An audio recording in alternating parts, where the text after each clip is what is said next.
We just received a massive update regarding Modern Warfare 2 Weekend 2 of the beta and the entire game as a whole. And for the most part, it is not good. So Infinity Ward tweeted, "Thank you to everyone who played and gave feedback for Modern Warfare 2 Beta Weekend 1. Here are some updates ahead of Weekend 2. So this is what we should expect going into the beta tomorrow afternoon. So starting off, these are the various high-level things of feedback that they heard from us that they're going to fix. The various crashes. A lot of PlayStation 4 players kept getting blue screens, having to reset. It was a big issue. Address a few gameplay exploits some people were able to get out of the map.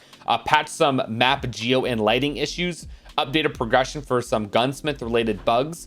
Starting off, this is the biggest L ever. The minimap dot rules. So a classic minimap, anytime someone shoots an unsuppressed weapon, it pops up on your radar. Well, in Modern Warfare 2, that is not the case. You need a UAV up in order for that to work, which is a huge L. I mean, you're kind of forced to use a UAV and you can't take that off. Here's what they said about it. Currently in the Modern Warfare 2 beta, we only show enemy player dots when a UAV is active, like I just explained. The design reason for this is that we do not want to punish players for firing their weapons.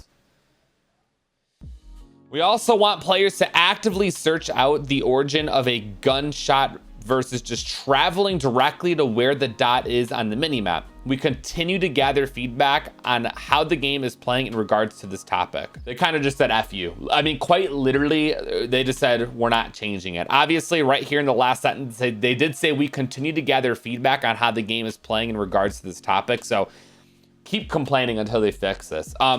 This is the dumbest thing ever. We've had a classic minimap in Call of Duty since the beginning of time. Why all of a sudden are we fixing something that was never broken or never raised as an issue by anyone in the community? That's just target tracking is the next issue. Basically, anytime you were shooting your weapon, there was way too much just muzzle flash, like random smoke in your screen, and you didn't even know what you were shooting at. So here's what they said about that. We've seen feedback that it is hard to track targets once you get into a firefight. We agree. This is an issue, and we will have changes incoming to reduce muzzle smoke opacity and to increase the visibility of the muzzle flash to help engage someone who is firing at you. These changes should help with tracking your opponents in combat. So they're gonna end up fixing this. That's awesome. I'm glad that we could see eye to eye on this one.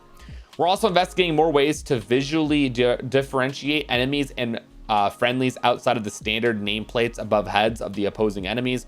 We will be trying a few changes in Weekend 2. More on that later this week. I honestly think the standard nameplates above heads is the way to go. Like sometimes it has their name and then a health bar. Go to that. I think it's just the easiest way to do it, but we're gonna have to see in Weekend 2 what exactly they change and how they do it.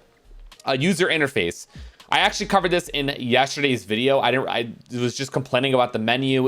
It wasn't fun. It wasn't organized. So they said, we've seen the feedback around difficulty editing perk packages. That's exactly what I showcased in yesterday's video. Managing loadouts and accessing the armory. We have identified some UX changes as well as some bugs. These are things we won't be able to adjust in time for Beta Weekend 2, but they are top of our mind ahead of launch. So hopefully we could see a fix for this at launch, but Weekend 2, it's gonna stay the same. Next is the perks, and this is actually something I covered in yesterday's video once again. Basically, you get 2 perks at the start, and then throughout the game, you earn 2 more. And some people weren't really feeling it, but they said, we've seen various feedback on the perk package system. Some players love it and others feel it's unnecessary departure from the original system. We feel it's a nice shakeup on how perks work and to the general progression of a match. We've also balanced the ultimate perks to be more powerful as you earn them later in the match. We'll continue testing throughout Beta Weekend 2, including drastically accelerating the earn rate of these perks to see how players react. So those 2 perks you earn throughout the game, we're going to be earning them a little bit quicker going into Weekend 2. Our goal remains improving the flow of all perks ahead of launch. And then addressing Dead Silence. A lot of people were complaining that it's a field upgrade and they didn't want it as one. Dead Silence is another hot topic, as many players have expressed that they would like to see it as a perk instead of a field upgrade. We believe it is important to game health that rushers are not able to move at high speeds without consequence. Dead Silence as a field upgrade creates a balance between freedom of movement and predictability of combat.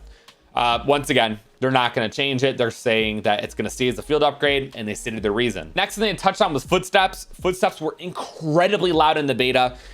we got to tone it down a little bit, and that's what we were hoping for. So here they said footstep audio in weekend 1 of the beta was very high, giving players long distance directional information about enemies. For weekend 2, we have some changes coming in. We are reducing the range of footstep audio for the various player movement stats, jog, sprint, and tactical sprint. So basically, you won't be hearing all that audio from so far away. It's gonna be shortened up kind of in your area. This will help soften the cost of moving around the map. The second change is that enemy and friendly footsteps are now distinct. So now you'll actually hear who's an enemy and who is a teammate, which I found that to be a huge problem in the beta, so that's a fat W. This should help players better understand what's going on as things move around on the battlefield. More details to follow. And then finally, one of the biggest issues, slides. So some people found a way around it. Other people were upset that there is no slide cancel, and here's what they said about that. Sentiment around the removal of slide canceling remains positive. So overall, a lot of people are really happy that slide canceling has been removed. We are aware of the workaround and are contemplating how to handle it. So there were some ways that people were able to slide cancel in the game, and some people were doing it, others weren't. And they're basically saying for the weekend 2 of the beta, they're kind of still on edge whether they want to remove it, fix that, or keep it how it is. Additionally, we have some other slide changes for launch, which will make this movement feel a bit more fluid and snappy. So basically, the sliding in the full game will be way better than it currently is. Awesome. I'm really happy to hear that, because right now the movement's just a little bit clunky, and that basically sums everything up for weekend 1. Stay tuned to Infinity War channels for more details on the changes we will be implementing for beta ahead of weekend 2. Crossplay beta kicks off Thursday, September 22nd at 10 a.m. Pacific Standard. We'll see you there. So I'll have some videos out on that. Let me know in the comments what you guys think of all these different changes here. The most notable one is that Minimap one, man. I really, really hope they revert it. Some positive things, if we're gonna, want to brighten up the mood here. The sliding, I'm really, really excited to see what they do for the sliding. They said it's gonna be a bit more fluid and snappy. I'm really excited to see how exactly that works out. The perks, the ones you earn throughout the game, we're gonna be getting them a little bit more quickly. Awesome, that's a really positive change. Footsteps won't be as loud. Another very positive change. And then the target tracking as well, where you really can't, you couldn't see anything. Weekend 2 is gonna be great. They fixed that. So the only real L here is the minimap rules, and then the dead silence as a field upgrade. I don't really care about it. I don't really use dead silence like that. Overall, we took a little bit of a step in the right direction. That's pretty much it. I'll see you guys tomorrow for beta weekend number 2. If you guys haven't subscribed yet, make sure you guys do so. If you guys want to keep up with the Modern Warfare 2 content, make sure you guys are subscribed to the channel. Drop a like on the video as well. I'd really appreciate it. It helps push the video and gives us more exposure. And yeah, see you all tomorrow. You guys all stay safe. Have a great day, and I'm out. Peace.